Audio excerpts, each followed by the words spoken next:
Yo, what's going on, guys? Welcome back to another video. I'm Mac2Easy, and in this video I'm going to be showing you the best controller settings and the best camera to use in Ultimate Team.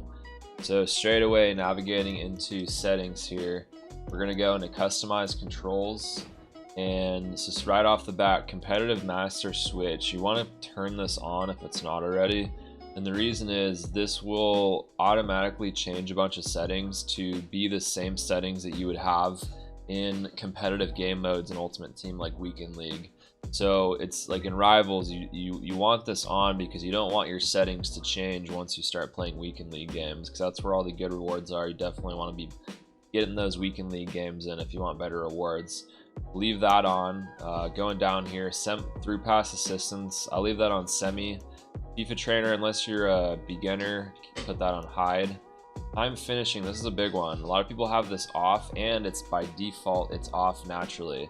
You're gonna want to turn this on and really practice trying to time your shots by holding down B just to shoot like you normally would, but you press it a second time right as the player's foot touches the ball. And that, if you green time it by doing that, it's gonna actually increase the chances of your shot going in, which is huge.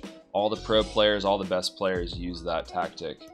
Next, player switch indicator, you're going to leave that on. Pass block assistance on. Auto switching on air ball and loose balls. I would keep that on that one if it's not already. Auto switching move assistance.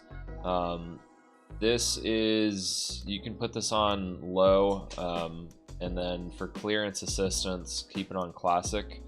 Player lock is off, icon switching off, right stick switching classic. Flicking the right stick will switch to the next player immediately in the direction you point to. So if you're on defense, you're going to want to use that right stick to switch to the defender that you want to switch to by guessing ahead of time where they're going to pass it. So like someone's running down the wing and you think they're going to pass it from their winger to their striker, you can preemptively right stick flick to your center back before they pass the ball.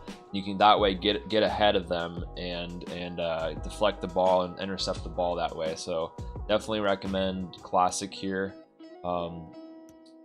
Player rotation is decent, but classic I think is the best move here. Right stick switching reference, I do player relative. This one, some people do ball relative as well. The ball acts as the center point for any right stick switching.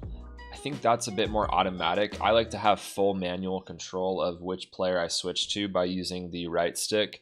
So if you want full control and really don't want the game to decide which defender to switch to automatically, I would keep this on player relative. Ground pass assistance assisted, shot assistance assisted, cross assistance semi. You could leave that on assisted. If it's on semi, you're going to control more of the power. So this is, if you really want to get better, I think most of the pro players leave this on semi. Lob pass assistance assisted, lob through pass semi, save assistance assisted, analog sprint off, pass receiver lock late. And okay, so that's all for the controller settings. Moving on to the camera settings. Now we have three options that I would recommend here. And let me just also preface this by saying that there's no perfect camera settings and angle that everyone uses. There's a lot of pro players that use different camera angles. I know some of the top pro players, they use co-op on 20-0. Others will use like telebroadcast on default even. This I would recommend. I'm going to give you the top three that are most commonly used, but I would recommend you testing this out. Go into kickoff and you can pause the game and try these three out. You can even try some other ones too, but these are the top three most common ones. So telebroadcast, I'm going to show you as well what I use. So telebroadcast is the single player camera, multiplayer, and then these are my telebroadcast settings. I do 17 height, 3 zoom. Some people do 20 height, 0 zoom, so you test that out.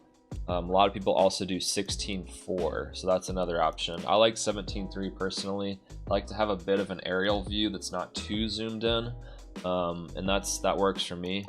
The other camera angles that I would recommend is tele 20-0. There are some people that use this. It's not as common, but it is a decent one. Probably one of the most popular ones this year is co-op, and this is actually dependent on the size of your screen as well. The bigger the screen you have, the more zoomed out this will probably appear for you. So co-op and 20-0. I know a lot of pro players are rocking with co-op this year. So yeah, that's the main three: co-op 20-0, tele 20-0, and tele broadcast. I use 17.3. You can also rock with 16.4. Some people even use 20-0. Again, there's no perfect answer. There isn't a bunch of pro players that all use the same one. I would recommend testing for yourself which one feels the best for you, because at the end of the day, it's about comfort and being familiar, what feels the best for you as because you're your own player. So I would test all these out and see which one you vibe with, see which one you mesh with the most, and that will be your answer. But these are all good recommendations to start off with. Test them all out, and that is going to be the end of the video. I appreciate you for watching. If you could do me a favor, leave a like, comment, and I will see you guys in the next video.